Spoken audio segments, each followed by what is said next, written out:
Dans cette capsule on veut mettre en évidence la diversité des mécanismes et des facteurs responsables de la sédimentation. Cette diversité se traduit par la diversité des sédiments, origine détritique, chimique et biochimique. Donc où et comment se fait la sédimentation des produits de l'érosion? Et quelles sont les conditions nécessaires à la sédimentation de ces produits? Dans l'image de 2019, la rivière est remplie de sédiments en suspension, le résultat d'un hiver et d'un printemps inhabituellement humides. La terre environnante apparaît également beaucoup plus verte que sur l'image précédente. Le fleuve engorgé a élevé le niveau d'eau du plus grand réservoir d'Irak, situé derrière le barrage de Mossoul. Tout le matériel érodé est transporté dans ce bassin s'accumule en un seul point, des masses énormes de sédiments se déposent.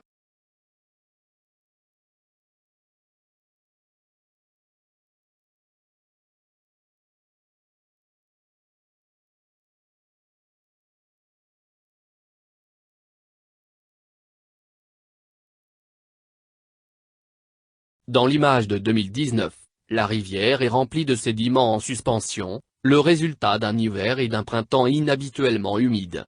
La terre environnante apparaît également beaucoup plus verte que sur l'image précédente. Le fleuve engorgé a élevé le niveau d'eau du plus grand réservoir d'Irak, situé derrière le barrage de Mossoul. Tout le matériel érodé est transporté dans ce bassin s'accumule en un seul point, des masses énormes de sédiments se déposent. La sédimentation désigne l'ensemble des processus par lesquels les produits de l'érosion transportés cessent de se déplacer et se déposent pour former des sédiments en forme de couche dite strates. Ce phénomène joue un rôle important dans la formation de nouvelles roches sédimentaires.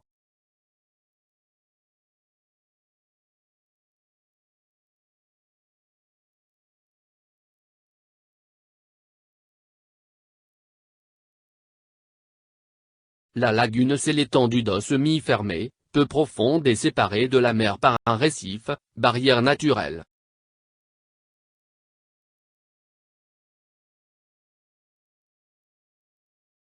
La concentration des sels minéraux dissous et la chaleur sont les facteurs qui interviennent dans le dépôt des sédiments chimiques dans la lagune. Le sel, le gypse, se dépose sous forme de couche horizontale qu'on appelle évaporite formant ainsi des roches salines. C'est la sédimentation chimique. Expliquer comment se fait la sédimentation biochimique. La faiblesse des courants maritimes ainsi que l'activité du plancton sont les facteurs qui interviennent dans le dépôt des sédiments biochimiques dans les profondeurs de la mer. Ces sédiments peuvent être siliceux ou calcaires issus de l'activité des planctons qui prélèvent certains éléments chimiques et les combinent dans leur squelette. Après la mort de ces organismes, le squelette se dépose au fond de la mer. C'est la sédimentation biochimique. Une partie des produits de l'érosion est déplacée grâce à l'eau.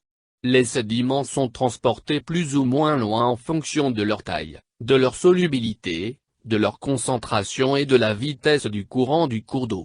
Plus un sédiment est de taille importante, moins il est transporté.